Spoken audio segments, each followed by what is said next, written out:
What up, dope fam? It's your girl, Tia Elise, the Motor City Sis, here with yet another episode of the 5-Minute Etiquette Corner. Hey, today's episode is brought to you by B-Side Books. They are the company that does not publish authors. They walk authors through the process of publishing themselves. So if you're looking to be an independent author on the go, then you need to look them up on Facebook. That's B-Side Books. Remember that B-Side is spelled B-C-Y-D-E. Books. Check them out. Today's topic. Here we go.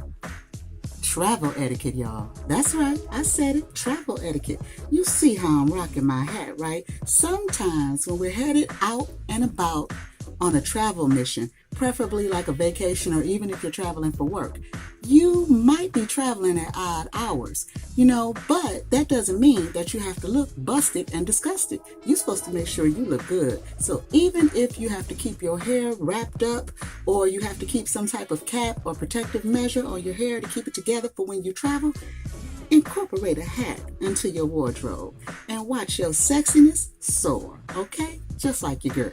Here we go with tip number 1 for traveling etiquette. Tip number 1, be familiar with where you're going as much as you can and plan out those necessary locations that you need to be familiar with. You need to know how far you are from a hospital. You need to know how close you are to the local eateries, the police station, just in case something go a little left. All that information can be looked up right online, just like you're looking up hotels and airports. Look up rental car places, look up the necessary places that you might want to travel or you might need to access while you're there. So even if you are first time traveling to that particular area, you will know some of the basics that can get you around and you won't look so much like a tourist.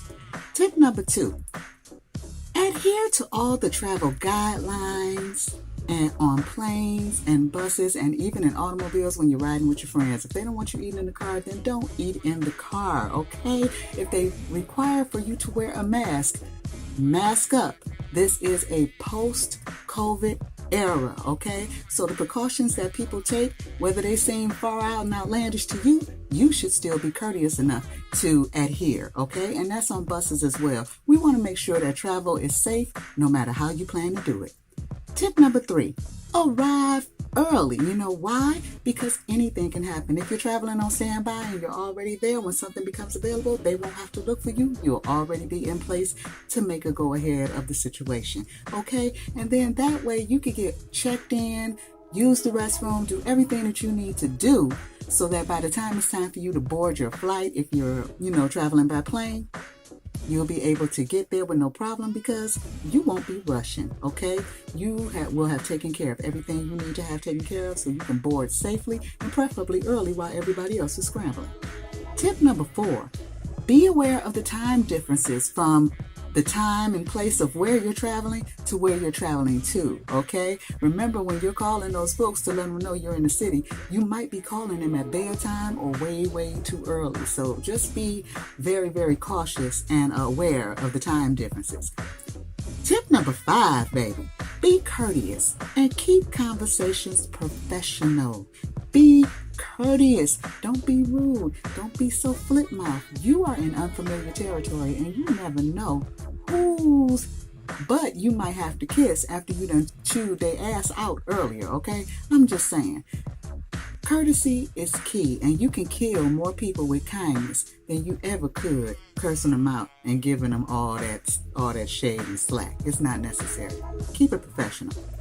Tip number 6, compliment rather than criticize. And that goes for the service as well as the country, y'all. Don't nobody want to hear you talking about how unclean it is and how it's so whack, it's this, it's that. You don't know who's listening to you. You don't know who's paying attention to you. And because you're unfamiliar with the scenario, you don't know how much you stick out already, okay? Sometimes you may think you look cool, but you look just like a tourist to the natives, okay? And you don't want to offend anyone. You are still in unfamiliar territory.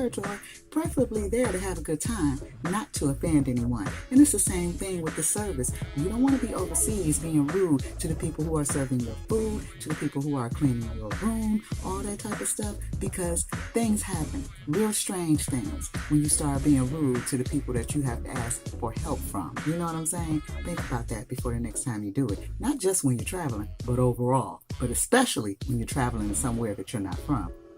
Common sense. I'm just saying, I wouldn't want to be called up. You shouldn't either. Now, some quick little do's and don'ts just to, keep you in the know as you go. Here we go. Do's. Watch your hand gestures and your greetings. A simple thumbs up in America means everything all right, but it could very well mean up yours in another country. You don't want to do that. Stay clear of the hand gestures unless you're already familiar. Learn the language if you can. Just the little common things like thank you, hello, goodbye, the restroom, things like that. If if you're traveling to a foreign country, if you could try to become familiar with some of the commonalities of the language, it'll only work to your benefit. Dress fly, dress up, look like you somebody important. That is not the time when you're traveling to want to look rusty, dusty, and crusty. Step your game up. Show them how slick you really are. You know what I'm saying? When you're going out of town to travel, you should always want to look good. Your A game is the only game. And then last but not least, fill out the surveys, like for restaurants, for bars, for hotels. Those surveys are so that they can better assess the time that you had and improve on their services in the future. So it'll only take a couple minutes. Fill out the surveys. And be honest. Don't just give them all stars, 5 stars, if they gave you 2-star service. Fill out the surveys accordingly, because most of the time those surveys are offered when you're leaving. So you won't have to depend on them for anything else. So if they didn't do you right, please let it be known. But if they gave you good service, fill out the surveys and let that be known too. Last but not least, don't pay for anything via wire transfer. Too many things can go wrong. It's risky. Don't do it. Don't let your phone roam. No, you will incur charges you ain't never seen before, particularly if you're traveling out of town. So put your phone on airplane and just check how you're connecting as you use your phone. Don't talk politics or religion. They are too touchy a subject, particularly in this time and era. So just stay free of it so you won't have to worry about offending anyone or anyone offending you. And last but not least, don't stay in the room. Get out, see the area, survey the territory, take some pictures, and make some memories. I know the hotel is nice, but you are not spending all that money to sit up in the hotel, right? So get your chill on outside the room as well. That's it, for our traveling etiquette. But as always, I am so happy to give you just a little more information to keep you in the know as you go, because etiquette is always important and classiness is always key, right? I'm your girl, Tia Elise, the Motor City Sis, and if you like these videos, please don't forget to click the like and the subscribe button down below. And then if you have ideas for any type of etiquette shows that I might have missed, or even some tips in the travel etiquette that you want to add, feel free to post them in the comments. I'm looking to do this for you, so any way that I can improve, I would appreciate the suggestions. Okay?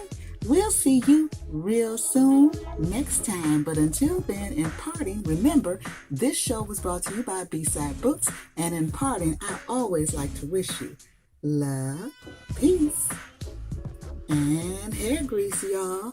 Take care. Till next time. Mwah. Smooches. Bye.